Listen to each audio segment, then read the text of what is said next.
दोस्तों हम लोग डिस्कस कर रहे थे किसके बारे में, वैदिक काल के बारे में। वैदिक काल के बारे में इसके पहले हम क्या किए हैं कि डिस्कस कर चुके हैं, फिर थोड़ा सा देख लेते हैं फिर आगे चलते हैं। ठीक है, वैदिक काल की रचना किसने किया था?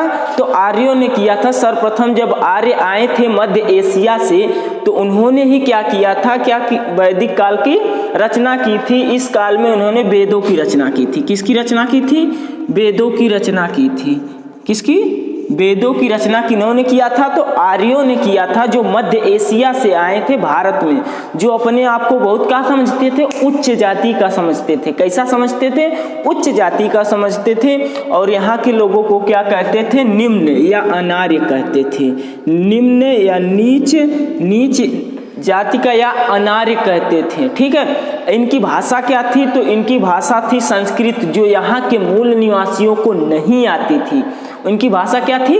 संस्कृत थी, जो यहाँ के मूल निवासियों को नहीं आती थी। इसीलिए यही वह कारण है कि वह इनको क्या कहते थे? नीच कहते थे। काहे कि संस्कृत बोले वाला अपने आप के सब गाड़े समझेला। ठीक है, ये हो गई बात, समझ में आई? तो आगे हम बात कर रहे थे जो ये मध्य एशिया से आए थे आर्य लोग। तो आर्यों ने क्या किया था कि यहाँ के लोगों पर राज किया। यहाँ के लोगों को क्या किया? नीच बनाकर राज किया। और इसके आधार पर इन्होंने समाज किया था। पहला क्या था? इनका समाज था। हमने समाज के बारे में डिस्कस कर लिया, फिर थोड़ा सा देख लेते हैं। इनका जो समाज था आर्यों का, वैदिक काल में वो 4 भागों में बटा था। कितने भागों में बटा था? 4 भागों में। सबसे पहले ये लोग किसको कहते थे? गॉड।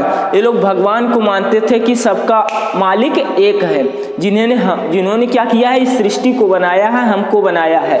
पर उसके नीचे एक है जिसका नाम है क्या? ब्राह्मण। क्या नाम है? ब्राह्मण। ब्राह्मण यानी कि ब्रह्मा का अवतार। ब्राह्मण मतलब क्या हुआ कि ब्रह्मा का अवतार।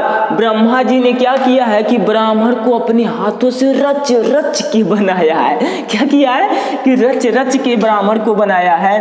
और इनका मानना था कि ये ब्राह्मण, उस समय के लोगों को कहते थे लोग कि ब्राह्मण जो होता है क्या होता है?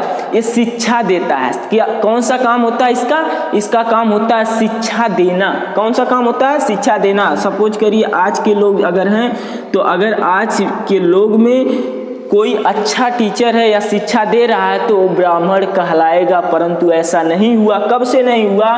क्योंकि वैदिक काल का टाइम पीरियड था 1500 से लेकर 600 ईसा पूर्व। कब तक था? 1500 से 600 ईसा पूर्व था, जिसमें इसका विभाजन हुआ तो 2 चीज हुई। एक बना था आपका ऋग वैदिक काल। कौन बना? ऋग वैदिक। एक बना ऋग वैदिक काल, दूसरा बना उत्तर वैदिक काल। उत्तर वैदिक काल एक बना ऋग वैदिक काल, दूसरा कौन सा बना? उत्तर वैदिक काल। ऋग वैदिक कब से चला था? तो 1500 से लेकर 1000 ईसा पूर्व तक ऋग वैदिक चला। और 1000 से लेकर 600 ईसा पूर्व तक कौन चला? उत्तर वैदिक काल चला। ऋग वैदिक काल में क्या किया था? ये जाति का निर्धारण किया गया था, यानी कि समाज का निर्धारण किया गया था कि सबसे पहले क्या होगा? ब्राह्मण होगा, उसके बाद क्या होगा? क्षत्रिय होगा। क्या होगा? क्षत्रिय होगा, उसके बाद वैश्य होगा, और सबसे लास्ट में होगा शूद्र। सबका काम क्या है? सबके समाज, सबके जाति का निर्धारण उनके कर्म के आधार पर किया जाता था, ना कि वंश के आधार पर किया जाता था। समझ लो उस समय अगर कोई व्यक्ति है, अगर वह शिक्षा देने का काम कर रहा है, लोगों को समझा रहा है, संस्कृत सिखा रहा है, तो उस समय का वो ब्राह्मण था। अगर मान लीजिए कोई क्या है? उस राष्ट्र की सेवा कर रहा है। क्या कर रहा है? अपनी भुजाओं से सेवा कर रहा है। आज के समय का मानिए आर्मी, आज के समय का आर्मी है, तो उनकी अगर सेवा कर रहा है, कैसी सेवा? दूसरों से रक्षा कर रहा है, तो क्या कहलाएगा? क्षत्रिय कहलाएगा। अगर वहीं पर कोई व्यापारी वर्ग है, सपोज करिए कि कोई पढ़ लिख कर क्या हुआ? नौकरी नहीं पाया, अपने चाट चाउमीन का दुकान है, चल ले चाउमीन ले देख बेचत है, तो क्या हो गया? वो वैश्य हो गया, यानी कि व्यापारी। उस समय क्या हुआ कि वो व्यापारी हो गया। और ये घरा सबकर सेवा करी हुआ शूद्र है, जैसे घर के महतारी बहन। घर का कौन? जो लोग होती है उस काम सबसे ज्यादा करती हैं, सेवा सबकी करती हैं, परंतु सबसे ज्यादा सुनबो करती। कोई है हमारा खाना लिया, हम जाए क्या ऑफिस में लेट रहा हूँ, तो पूरा एकदम धैके गरमा जाए सब, तो यही होता है शूद्र। ये सब एक ही उस समय क्या था, ये ऋग वैदिक काल जो था 1500 से लेकर 1000 ईस्वी तक, इसमें कहा गया था कि एक ही परिवार में चारों समाज के लोग रह सकते हैं उनके कर्म के आधार पर। कोई मान लो एक परिवार है, उसमें कोई टीचर है तो मान लो ब्राह्मण हो गया। अगर कोई मान लो क्या कर रहा है, रक्षा कर रहा है दूसरों की, अगर दूसरों से लड़ भिड़ कर अपने परिवार की सुरक्षा कर रहा है तो क्या हो जाएगा, क्षत्रिय हो जाएगा। कौन वही पान का दुकान है, ले ले पान ले ले, कत्था चुन्ना सुपारी जर्दा पान मीठा पान पूरा देख दबले है तो क्या हो जाएगा, वैसे हो जाएगा। और वहीं जे धई के रोटी बेलत था, दुआरा झाड़त था, मेहनत सबसे ज्यादा करत था, वो हो जाए शुद्ध। ये तो तब तक तो सही था, इस काल में क्या था, सही था भाई, जैसा आप करोगे वैसा आप पाओगे। परंतु दिक्कत कब हुई, ये उत्तर वैदिक काल में 1000 से लेकर 600 ईसा पूर्व का जो समय था वैदिक काल का, इसी में दिक्कत हुई। दिक्कत क्या हुई कि इसमें लोग कह दिए कि क्या है कि इनके कर्म के आधार पर जाति का निर्धारण ना करके क्या होगा कि उनके वंश के आधार कर दिया। अगर है ब्राह्मण हमें तो ब्राह्मण का लइकवा जौन पैदा होई वो ब्राह्मण पैदा होई, वो का होई, ब्राह्मण पैदा होई। है क्षत्रिय जी है कल लइकवा होई तो क्षत्रिय होई, है शूद्र जी है कल लइकवा पैदा होई तो वो का होई, शूद्र होई। सबसे बड़ी लोचा यही हुई। चाहे अगर शूद्र का लड़का है या क्षत्रिय वैश्य का लड़का है, वह चाहे चारों वेदों का जानकार हो जाए, चतुर्वेदी, 3 वेदों का त्रिवेदी, 2 वेदों का द्विवेदी, या एक वेद का वेदी हो जाए, या कई वेदों का जानकारी हो जाए, पर शूद्र का लड़का शूद्र ही रहेगा और वैश्य का लड़का वैसे ही रहेगा।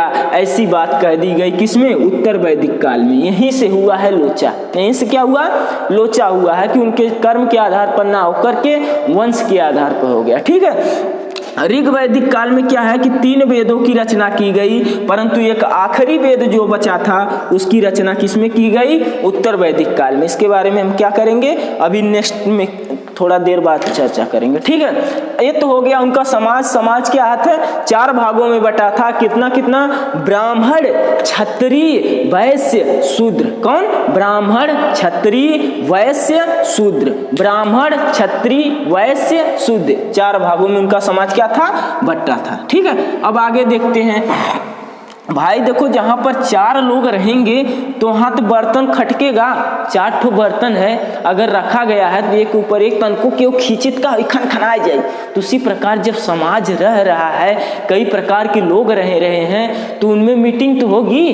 मीटिंग मतलब पंचायत, तो पंचायतों की व्यवस्था हो चाहिए। अब दूसरा हम देख लेते हैं वैदिक काल की पंचायत। पंचायत क्या देखते हैं, वैदिक काल में पंचायत कैसी थी, पंचायत व्यवस्था क्या क्या होती थी। अब भाई देखिए जहाँ पर गांव है, पहली बात तो ये वैदिक काल जो था क्या था, ग्रामीण था। ग्रामीण था ना, वैदिक काल ग्रामीण था, तो इसमें भी मीटिंग की व्यवस्था थी, पंचायत की व्यवस्था थी। अब पंचायत की व्यवस्था वहाँ के समाज के हिसाब से होती थी। कैसे होती थी, समाज के हिसाब से होती थी। देख लेते हैं पहले पंचायत। देखिए पंचायत देखते हैं। पंचायत में 3 तरह की पंचायत होती थी, सभा, समिति, विदत। क्या होती थी, सभा, समिति, विदत। पहले देखते हैं क्या, सभा देखते हैं। पहली क्या होती थी, सभा होती थी। सभा मतलब साधारण लोगों की, सभा मतलब क्या होती थी, साधारण लोगों की होती थी। जैसे कि क्या है, लोग कॉमन पर्सन है, जो लोग साधारण लोग हैं, अगर उनमें कोई अनबन हो गया, केहू केहू के कुदारी लेके भाग गया, तो अपने में क्या करें, सल्टा लिए। वहाँ के सभापति एक तो वो सल्टा दी हैं। ठीक है। वैसे क्या है, पंचायत होती थी, सभा होती थी। कैसे, कॉमन लोगों की। अगर केहू कुदारी हेरा गया, फरुआ हेरा गया, या केहू कुछ हेरा गया, केहू धई केहू के मेड़िए धई तोड़ी दहल, फरुआ से ले गया, केहू मुझ के काट दहल, तो क्या होती थी, सभा होती थी। यानी कि साधारण लोग इसमें भाग लेते थे। क्या, साधारण लोगों के लिए क्या होती थी, सभा होती थी। अब दूसरा देखते हैं, दूसरी थी समिति। क्या थी, समिति। दूसरी क्या थी, समिति थी। दूसरी क्या थी, समिति थी। समिति में क्या होता था, ये उच्च लोगों के लिए होती थी, उच्च लोगों के लिए होती थी। उच्च लोग मतलब ब्राह्मण वगैरह के लिए, उच्च लोगों के लिए क्या होती थी, समिति होती थी। मान लो केहू के एरिया है, केहू पंडित जी के हो, वहाँ से यहाँ के जमन कलेक्शन हुई, मंदिर कलेक्शन हुई, सॉरी ठीक है। मंदिरों का जब कलेक्शन हुई है पे हमारा अधिकार है, तब तक जाए फॉर्म में से 10 रुपया क्यों निकाल रहा है 10 रुपया निकाल ली तो इन लोगों में जो झगड़ा होगी तो उसका भी तो सलटाया जाएगा। उच्च समाज के लोगों का जो झगड़ा होगा उसको सलटाने के लिए भी क्या होती थी, वहाँ पर समिति होती थी। दूसरी पंचायत क्या होती थी, समिति होती थी, जिसमें क्या है उच्च लोग भाग लेते थे। समाज के जो उच्च लोग थे वो लोग क्या करते थे, समिति में भाग लेते थे। और तीसरी चीज आपकी थी, तीसरी प्रकार की पंचायत जिसका नाम था विदत। क्या नाम था, विदत नाम था। अब विदत ही सबसे ज्यादा इसकी चर्चा हुई है, विदत की ही सबसे ज्यादा चर्चा हुई है। कितनी बार चर्चा हुई है, तो बहुत 100 करीबन 122 बार की, हाँ सॉरी इसकी 122 बार चर्चा हुई। किसकी, विदत की। अब विदत की क्या इंपॉर्टेंट थी ये समझिए ध्यान से। विदत में क्या होता था कि मान लो यहाँ पर तो कह दिया गया साधारण लोग, उच्च लोग, परंतु इसमें महिलाओं की क्या थी, छूट नहीं थी कि महिलाएं इसमें नहीं जा सकती हैं, क्योंकि वैदिक काल जो था वो पितृ सत्तात्मक था, यानी कि पिता की सत्ता चलती थी वैदिक काल में। किसकी सत्ता चलती थी, पिता की सत्ता चलती थी। परंतु एक मेहरारू, सबसे ज्यादा झगड़ा किसमें होता है, औरतों में होता है भैया। औरत क्या करती है, एक ठो औरत अपने माई से झगड़ा करी, दादा से करी, जेठ से करी, जेठानी से करी, ननद से करी, भौजाई से करी, सबसे अपने बुढ़उओं से करी अपने बुढ़उओं से के झगड़ा करती है मेरा दुआ। तो हेकरे लिए महिलाओं के लिए भी तो चाहिए भैया, महिलाओं के लिए भी तो पंचायत होनी चाहिए। महिलाओं के लिए जो पंचायत होती थी उसको कहते थे विदत। अब भाई साहब सबसे ज्यादा भीड़ कौन में लगे पता है ना, सबसे ज्यादा भीड़ इसी में लगती थी विदत में, और सबसे ज्यादा बार चर्चा भी इसी की गई है। विदत की ही चर्चा है सबसे ज्यादा। अगर आपसे पूछ देगा कि वैदिक काल में कौन सी पंचायत में सबसे ज्यादा भीड़ लगती थी, तो वो थी आपकी क्या थी, विदत थी, विदत थी। अब समझ में आया। पंचायत भी 3 प्रकार की, कौन कौन सी, सभा समिति विदत। कौन कौन सी, सभा समिति विदत। कौन सी, सभा समिति विदत, सभा समिति विदत, यानी कि 3 प्रकार की आपके यहाँ पर क्या होती थी, पंचायत होती थी। अब देखिए समझते हैं, ये लोग पंचायत हो गई, एक हो गया समाज, अब दूसरा पंचायत। अब तीसरी चीज को समझते हैं, इनका लाइफ स्टाइल के बारे में। अब भाई इन्होंने तो माना था कि भगवान है, गॉड है, गॉड की पूजा करते थे ये लोग। तो कैसे करते थे, अब यहाँ पर पूजा करते थे तो यज्ञ कर रहे होंगे ना, पूजा करते थे तो भारी भयंकर में यज्ञ भी तो किया कर रहे होंगे। तो यज्ञ जो था यहाँ पर, अब देखते हैं यज्ञ कितने प्रकार का था। यज्ञ भी यहाँ पर कितने प्रकार का था, 3 प्रकार का यज्ञ होता था इस समय। वैदिक काल में कितने प्रकार का यज्ञ होता था, तो 3 प्रकार का यज्ञ होता था। पहला होता था कौन, अश्वमेघ यज्ञ, अश्वमेघ यज्ञ। कौन सा यज्ञ होता था, अश्वमेघ यज्ञ। अश्वमेघ यज्ञ में क्या होता था ये समझते हैं। अश्वमेघ यज्ञ ऐसा था, ये अपने आप को क्या है कि ज्यादा जो बहुत विशाल राजा होता था, जो बहुत ही सम्राट होता था, बहुत बलशाली। अब समझ ला न कि जे तनी तंदुरुस्त है न, बहुत थोड़ी हट्टा कट्टा है, वो दूसरे कई कार्य कौन बात बताओ, बता तो गलती नहीं रहेगी तब वो दही के चाहट देगी।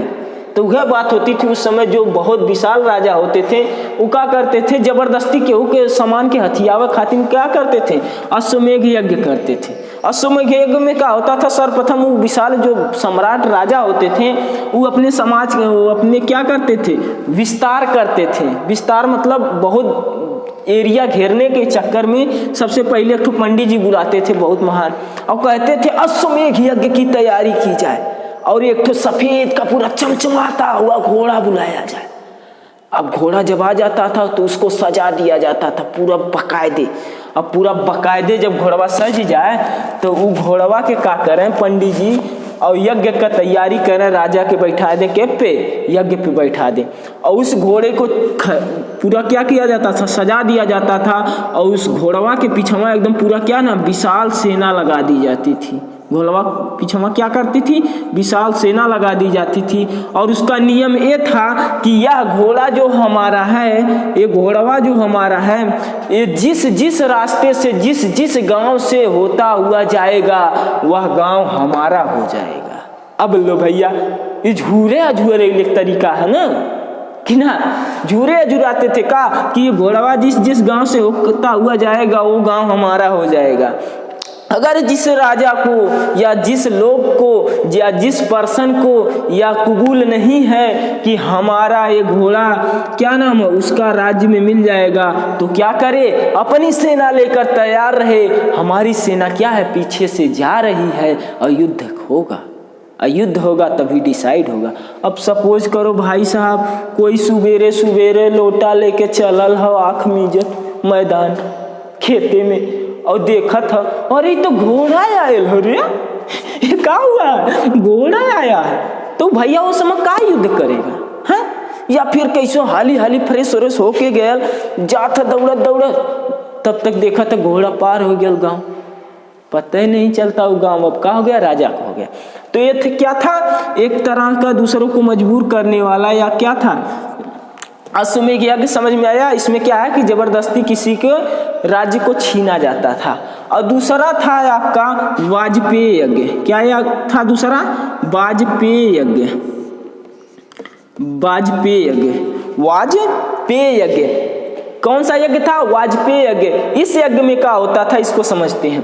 वाजपेय यज्ञ जो था इस समय क्या होता था कि वाजपेय यज्ञ में एक तरह का कह लीजिए कि शक्ति प्रदर्शन होता था। राजा क्या करता था कि अपने सारे तलवारों को, सारे हथियारों को, सारी सेना को एक जगह लाकर उनको एकत्रित करता था और दिखाता था कि हमारे राज्य में कितनी क्या है शक्ति है, हमारे राज्य में कितनी शक्ति है। इस चीज को दिखाता था क्या, वाजपेय यज्ञ और यज्ञ करता था। आज के जमाने में सब होता है, जैसे देख लीजिए हमारे देश में भी होता भाई साहब, 26 जनवरी को क्या किया जाता है, सारे तोपों को, सारी हेलीकॉप्टर को, सारी सेनाओं को क्या किया जाए, एक जगह लाकर शक्ति प्रदर्शन किया जाता कि हमारे पास ये चीज है, ये नया हथियार आया है, ये नया बम बना है, ये हुआ है। ठीक है, ये ठीक भी है, होना भी चाहिए, नहीं तो कैसे विरोधी वाले सोची है ना ससुरा आक्रमण करें ये भारत पे 4 लाइन सोची है का हो भारत में। ठीक है, और तीसरा यज्ञ होता है जिसका नाम है राजश्रेय यज्ञ। क्या नाम है, राजश्रेय यज्ञ। तीसरा कौन सा यज्ञ है, राजश्रेय यज्ञ है। राजश्रेय में क्या होता है कि उस समय जब राजा क्या करता था, शपथ लेता था, या कोई राजा अपने वारिस को शपथ दिलाता था अपने जीते जी, तो उस समय राजश्रेय नामक यज्ञ किया जाता था। कौन सा यज्ञ किया जाता था, राजश्रेय नामक यज्ञ किया जाता था, जो राजा के राज्याभिषेक के समय होता था। आज तो भयल 2014 में पहली बार प्रधानमंत्री जी जब बनल ना राष्ट्रपति, तो वो समय ना किए रहे, बुलाए रहे अपने आस पड़ोस के सभी बड़े बड़े नेताओं को, यहाँ तक कि पाकिस्तान के इमरान खान को बुलाए रहे।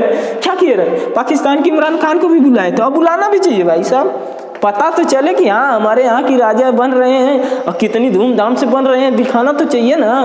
तो यही चीज है। अब देखिए क्या होता है, राजश्रेय यज्ञ मोदी जी कह देना अपने राज्याभिषेक के समय 2014 में कहले रहने, है क्या हो गया, वाजपेय यज्ञ। वाजपेय यज्ञ तो 26 जनवरी के किए जाती है, 26 जनवरी को पूरा शक्ति प्रदर्शन हो जाए कि हाँ भारत के पास ही जेके भिड़े के भिड़ेला, भारत के जवान कम थोड़ी है।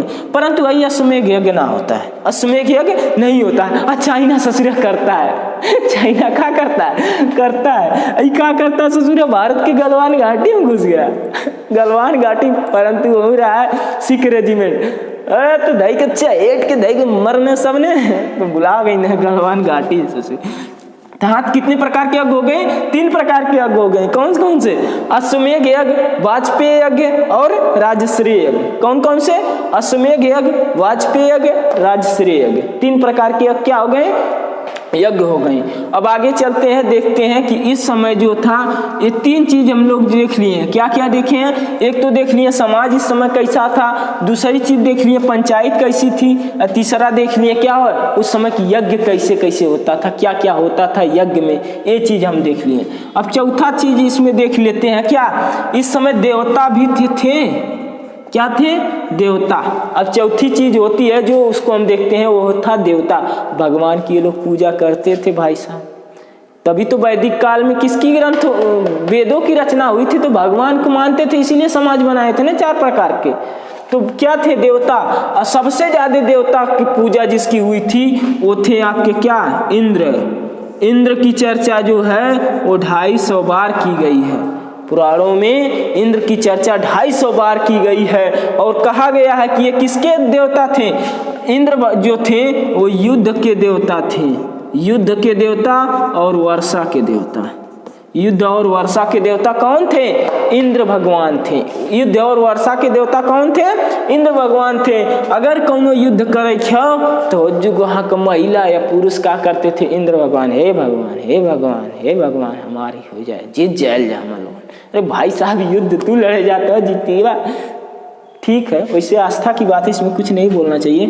फिर भी क्या है, युद्ध और वर्षा की अगर बहुत तेज बारिश होती है क्या करते थे? बूढ़ पुरानिया पहले मनाते थे, भगवान अब बस करा, हमार का कि धनवा बोई जाए या गेहूँ सड़ी जाए। ये सब क्या होती थी? वर्षा और युद्ध के देवता किसको माना जाता था? तो इंद्र भगवान को माना जाता था। ठीक है, अब दूसरा देख लेते हैं, आग। आग किसका? आग।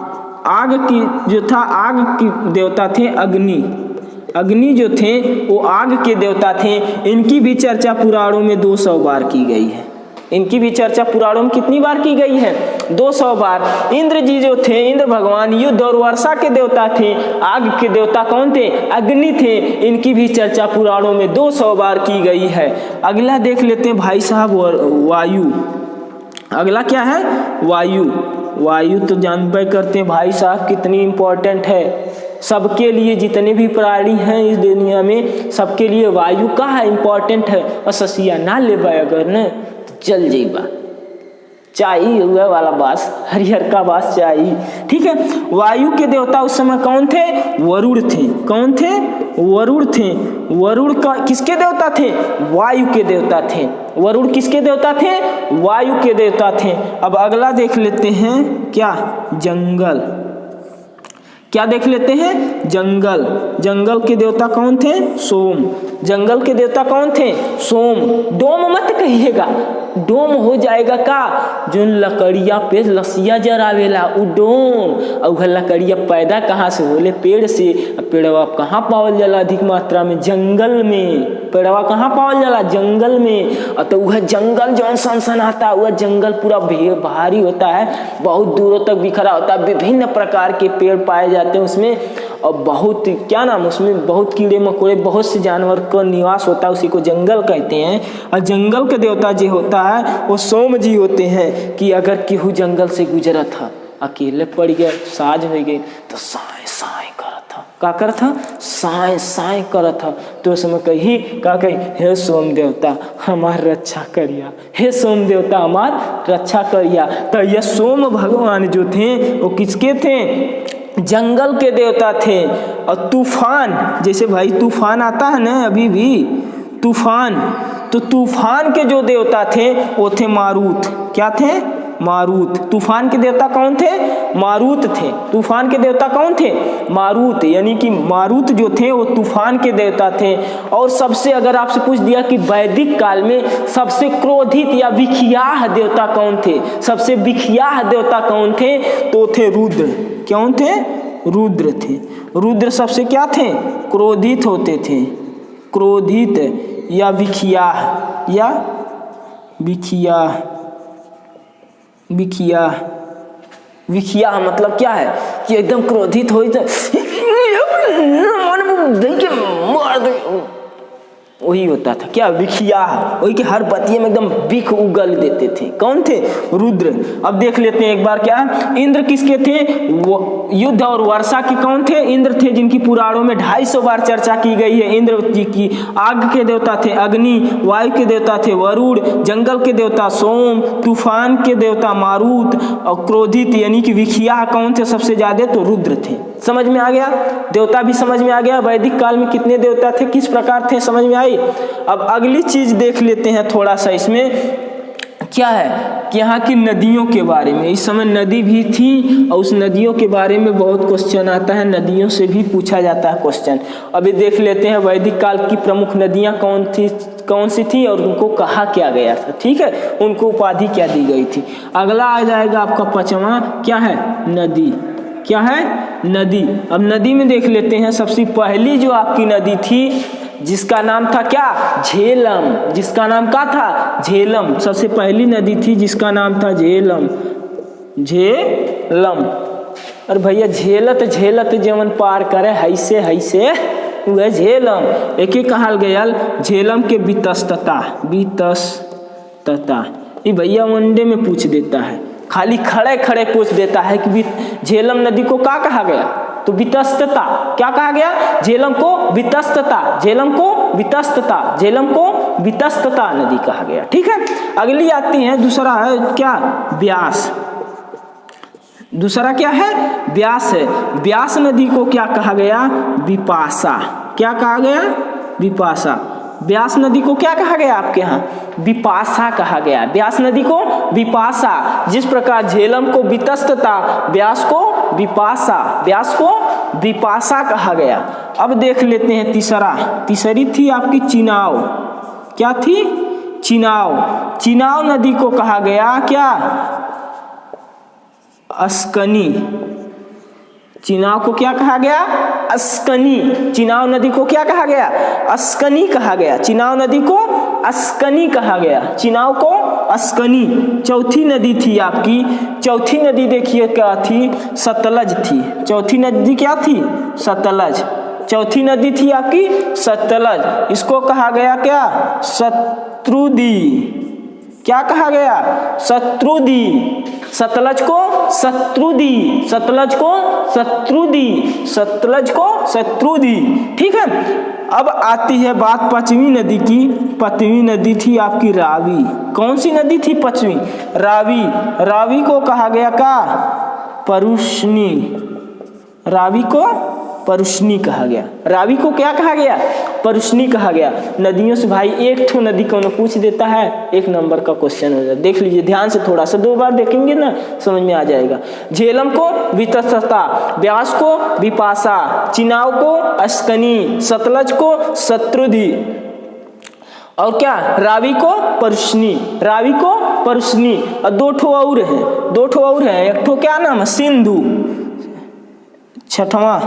छठवां क्या है? सिंधु। छठवां कौन सी नदी है? सिंधु। सिंधु को क्या कहा गया? सिंध। पंजाब, सिंध, गुजरात, मराठा, द्राविड़, उत्कल, बंग। देखिए हमारे राष्ट्रगान में भी सिंध की चर्चा की गई, यानी कि सिंधु नदी की क्या की गई है? चर्चा की गई है। ठीक है, अगला होता है गंडक। अगला होता है क्या? 7वां नदी हमारी है क्या? गंडक। गंडक। 7वीं नदी हमारी क्या है? गंडक, जिसको सदा नीरा की उपाधि दी गई। सदा नीरा, यानी कि इसका जल हमेशा हमेशा क्या होता है? स्वच्छ होता है, सदा नीरा होता है। अब सदा नीरा गंडक कहाँ से निकलती है? अगर देख ले तो गंडक निकलती है आपकी नेपाल से। कहाँ से निकलती है? अगर पूछ देगा आपसे कि गंडक कहाँ से निकलती है, तो ये नेपाल से निकलती है और जाती है पाटलिपुत्र, यानी कि पटना के एक ठो जगह है सोनपुर। क्या जगह है? सोनपुर है ये सोनपुर। यहाँ पर बहुत भारी भीषण क्या लगता है? मेला लगता है। बहुत भारी भीषण मेला लगता है। यहीं पर जाके मिल जाती है गंगा से। किससे मिलती है? गंगा से मिल जाती है। कौन सी नदी? ये गंडक नदी नेपाल से निकलत है। पटना में एक ठो जगह है सोनपुर, जहाँ पर जाके गंगा से मिल जाती है। और सोनपुर का मेला भी लगता है बहुत भीषण। गनौ तो एक ठो निकला, सोनपुर के मेला में धनिया है रानी दरोगा बाबू, खोज दी धनिया हमार ए दरोगा बाबू। गनौ भी निकल गया था का सोनपुर के। ठीक है, समझ में आई बात? क्या नाम है? गंडक नदी निकली कहाँ से? नेपाल से। पटना में जाकर सोनपुर नामक स्थान है, जहाँ पर मिल जाती है गंगा से। न किस नदी से मिलती है? गंगा से मिल जाती है। ठीक है, अब आगे चलते हैं। ठीक है, आगे अब देखते हैं। आगे एक नदी है सरस्वती। क्या नाम है? सरस्वती। ऊपर लिख दे, नहीं दिखाई दे रहा है? ऊपर 8वां बेसाखरी है सरस्वती नदी। कौन सी नदी है? सरस्वती नदी है, जिसे घग्घर के नाम से जाना जाता है। क्या सा नाम? घग्घर के नाम से जाना जाता है। कौन से नाम से? घग्घर के नाम से किसको जाना जाता है? सरस्वती नदी को। ठीक है, अब बात समझ में आई। क्या नाम है? झेलम, वितस्तता, व्यास, विपाशा, चिनाव, अस्कनी, सतलज, शत्रुधि, रावी, परुष्णी, सिंधु, सिंध, गंडक, सदानीरा, सरस्वती, घग्गर। सरस्वती, घग्गर एक दो बार देख लेंगे, क्लियर हो जाएगा। ठीक है, समझ में आई बात। चलिए अब हम आगे चलते हैं। अब हमने क्या किया है कि 4-5 चीजों को देख चुके हैं। पहला तो उनका समाज देख लिया, समाज 4 ठो। समाज कितना? 4 ठो। ब्राह्मण, क्षत्रिय, वैश्य और शूद्र। पंचायत कितनी ठो? 3 ठो। सभा, समिति, विदत। यज्ञ कितना ठो? 3 ठो। अश्वमेध यज्ञ, वाजपेयी यज्ञ और राष्ट्रीय यज्ञ। और देवता कई ठो रहना है? देवता तो कई ठो रहे हैं। देवता जैसे इंद्र हो गए, अग्नि हो गए, वरुण हो गए, सोम हो गए, और कौन थे? रुद्र थे। यानी कि कितना? अग्नि, वरुण, यानी कि 5-6 ठो देवता रहे हैं। नदी देख लीजिए, नदियों में हो गया सब। यानी कि 5 चीजों को हमने क्या कर लिया है? क्लियर कर लिया है। अब आगे थोड़ा मोड़ा देख लेते हैं कि मान लो आपका ही गांव है। गांव है जब, तो गांव को भाई चलाने के लिए सब समाज है, कई प्रकार के लोग हैं, तो उसको भी तो खर्चा चाहिए। कहाँ से चलेगा? तो गांव में क्या होता है? एक तो प्रधान होता है। क्या होता है? प्रधान जी होते हैं गांव को चलाने के लिए। वहाँ ऊपर से पैसा आता है। और प्रधान जी जो नाली खरंजा बने के रहा, आधा तिया बनाई है और आधा से ज़्यादा खाए नहीं है। ठीक है, और प्रधान को पैसा कहाँ से आता है? प्रधान को पैसा कहा कि ऊपर से आता है। ऊपर से कहाँ से आता है? तो लोगों से टैक्स लिया जाता है, कि हर बात का टैक्स लिया जाता है। आप अक्टे शैम्पू यूज करबा तो शैम्पूओं के टैक्स हुई, शैम्पूओं पे टैक्स लगी। कपड़ा पहनबा, कपड़ा खरीदबा, वो टैक्स रही। जितनी सामानें हैं सब पर टैक्स होता है। सब पर क्या होता है? टैक्स लगा होता है, जो पता नहीं चलता किसी को। उसी प्रकार जो वैदिक काल था, वैदिक कालों में एक टैक्स लिया जाता था जिसे हम लोग कहते थे बाली। क्या कहते हैं? बाली कहते हैं। बाली नामक टैक्स लिया जाता था। कौन सा? किस समय? वैदिक काल में भी टैक्स लिया जाता था। जिस प्रकार आज क्या है? गांव है। गांव के मुखिया कौन होते हैं? प्रधान जी। और बाद क्षेत्र हो गया, क्षेत्र को कौन संभालते हैं? महाप्रधान जी। उसी प्रकार जिला हो गया, और कई जिला मिलेंगे तो क्या बनेगा? राज्य बनेगा। और कई राज्यों से मिलकर देश बना। मतलब कहा? सबसे छोटा गांव सबसे बड़ा देश, सबसे छोटा गांव सबसे बड़ा देश। गांव का मुखिया क्या नाम? प्रधान जी। और देश का नरेंद्र मोदी। गांव का नरेंद्र मोदी, मतलब वर्तमान में कौन है? पीएम, वही है ना। तो उसी प्रकार जो वैदिक काल था, वैदिक काल में भी 2 चीज थी। एक तो पहली बात तो ये क्या थी? ग्रामीण सभ्यता थी। वैदिक काल कौन सी सभ्यता थी? तो वैदिक काल जो थी वो ग्रामीण सभ्यता थी। और ग्रामीण सभ्यता होने के कारण सबसे जो छोटा होता था, छोटा कस्बा होता था, उसे हम लोग कहते हैं गांव। क्या कहते हैं? गांव। इस प्रकार भी यहाँ पर भी इस समय भी गांव ही है सबसे छोटा, परंतु इसका मुखिया कौन होता है? प्रधान जी होते हैं। परंतु उस समय जो गांव होता था, गांव का मुखिया होता था कौन सा? ग्रामीक। एक ठो व्यक्ति होता था जिसको हम लोग ग्रामीक के नाम से जानते हैं। किस नाम से जानते हैं? ग्रामीक कहा जाता था। और जो सबसे बड़ा होता था इस समय, जैसे सबसे बड़ा देश है, और उसी प्रकार जो सबसे बड़ा होता था उसे हम लोग कहते हैं जनपद। क्या कहते थे? जनपद कहते थे। और जनपद का जो मालिक होता था उसे ही कहा जाता था राजन। क्या कहा जाता था? राजन। एक राजन होता था, एक जनपद का एक राजन होता था। ठीक है, बात समझ में आई। यही क्या करता था? बाली नामक टैक्स लगाता था। ठीक है, सबसे छोटा ग्रामीण यानी कि गांव होता था, और सबसे बड़ा जो होता था वो जनपद होता था। जनपद का जो राजा होता था उसे राजन के नाम से जाना जाता था। इसी बीच एक लोचा हो गया कि उत्तर प्रदेश में, उत्तर प्रदेश के कहां पर? उत्तर प्रदेश के अतिरंजी खेरी, सॉरी, उत्तर प्रदेश के अतिरंजी खेरी में क्या हो गया कि लोहा का खोज हो गई। किसकी खोज हो गई? वैदिक काल में। आपसे पूछेगा वैदिक काल में किस चीज की खोज हुई? तो उत्तर प्रदेश के अतिरंजी खेरी में यफी की खोज हो गई। किसकी हो गई खोज? लोहा की खोज हो गई। अब भैया केहू की अगर कहा नई नई कार आ जाती है समय, नया ना पूरा विशाल कार आ जाता, अरे भैया ये कहाँ से आ गई, क्यों देखले ना, पूरा आश्चर्यचकित हुई में। तो अतिरंजी खेरी में जब लोहा का खोज हो गई तो वो समय बहुत से दूर दूर से लोग आते थे वहाँ पर देखने के लिए।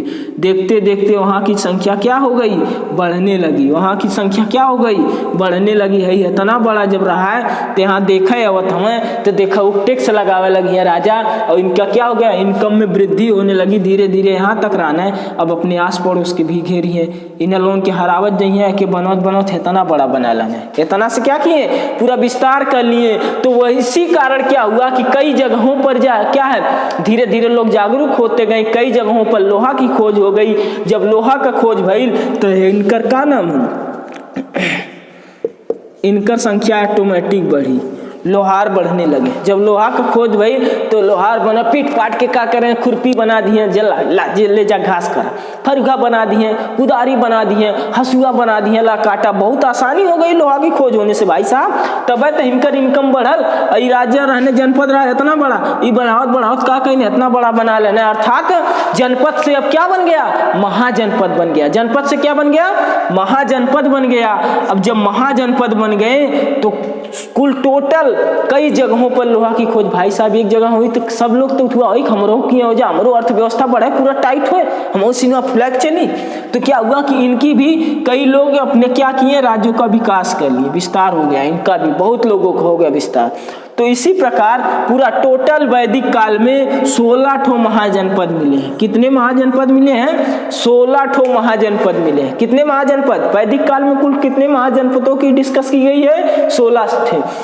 थोड़ा से देख लेते हैं। सबसे बड़ा जो महाजनपद था 2 ठो थे। उत्तर भारत में अगर आप भारत का नक्शा देखेंगे,